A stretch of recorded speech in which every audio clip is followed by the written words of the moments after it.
বন্ধুরা, কল্পনা করুন, প্রায় এক মাস ধরে ঘুমিয়ে থাকা সৌভাগ্যের দরজা হঠাৎ করেই খুলে গেল। যে কাজগুলো বারবার আটকে যাচ্ছিল, যে অর্থ হাতে এসেও আসছিল না, যে সুখ আপনার জীবনে অধরা ছিল, সবকিছু কি এবার বদলে যেতে চলেছে? কারণ আজ আমি এমন এক মহাজাগতিক ঘটনার কথা বলবো, যা জ্যোতিষশাস্ত্র অনুযায়ী লক্ষ লক্ষ মানুষের ভাগ্যে বড় পরিবর্তন আনতে পারে।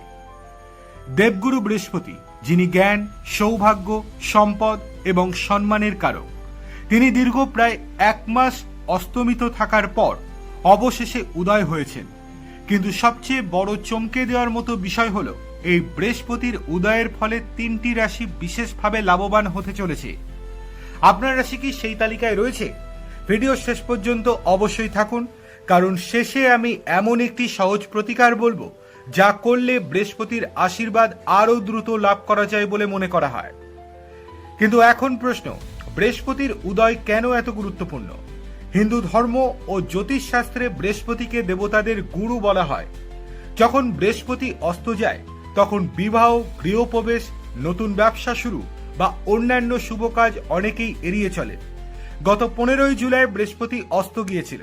এরপর দীর্ঘ সময় অস্তমিত থাকার পর 13ই আগস্ট বৃহস্পতিবার পুনরায় উদয় হয়েছে।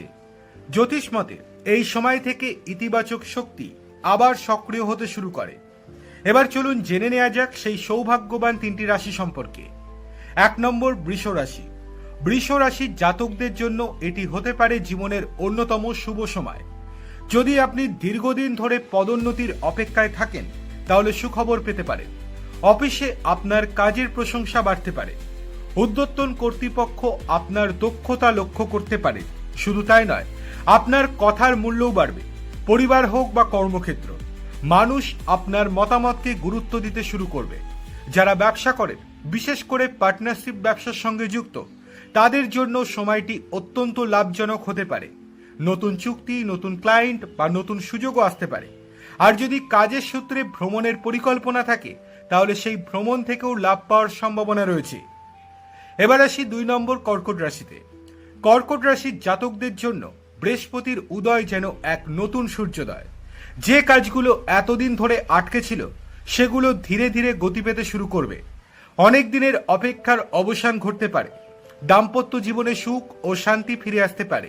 স্বামী স্ত্রীর মধ্যে ভুল বোঝাবুঝি কমবে এবং সম্পর্ক আরও মজবুত হতে পারে। সন্তানের দিক থেকেও সুখবর পাওয়ার সম্ভাবনা রয়েছে। অনেকের বাড়িতে আনন্দের পরিবেশ তৈরি হতে পারে। চাকরিজীবীদের জন্য এটি একটি স্বস্তির সময়। দীর্ঘদিনের মানসিক চাপ কিছুটা হলেও কমতে পারে এবং কাজের পরিবেশ আগের তুলনায় ভালো হতে পারে। 3 নম্বর, মকর রাশি। মকর রাশির জাতকদের জন্য সবচেয়ে বড় সুখবর হতে পারে অর্থের ক্ষেত্রে। যে বাধাগুলো এতদিন আপনার আর্থিক উন্নতির পথে দাঁড়িয়েছিল, সেগুলো দূর হতে শুরু করতে পারে। আটকে থাকা টাকা ফেরত পাওয়া, নতুন আয়ের উৎস তৈরি হওয়া কিংবা বেতন বৃদ্ধির মতো সুখবর পাওয়ার সম্ভাবনা রয়েছে। শুধু আর্থিক ক্ষেত্রেই নয়, ব্যক্তিগত ও পেশাগত জীবনেও ইতিবাচক পরিবর্তন লক্ষ্য করা যেতে পারে। অনেকদিন ধরে যে লক্ষ্য পূরণের জন্য আপনি পরিশ্রম করছেন, তার ফল এবার হাতে নাতে পেতে পারেন। এবার আপনাদেরকে একটা জিনিস জানাই, বৃহস্পতির আশীর্বাদ পেতে ঠিক কি করবে। এবার আসি সেই বিশেষ প্রতিকারের কথায়, যা বহু জ্যোতিষী শুভ বলে মনে করেন। প্রতি বৃহস্পতিবার 108 বার জপ করতে পারে ওং ব্রিং বৃহস্পতিয়ায় নমঃ। এই মন্ত্র জপ করার সময় মন শান্ত রাখুন এবং ভগবান বিষ্ণু ও দেবগুরু বৃহস্পতির প্রতি ভক্তি রাখুন। এছাড়াও কলা গাছের পুজো করতে পারেন। দরিদ্র মানুষকে হলুদ, ছোলার ডাল বা হলুদ রঙের বস্ত্র দান করতে পারেন। গুরুজন, শিক্ষক, বয়োজ্যেষ্ঠদের আশীর্বাদ নিতে পারেন।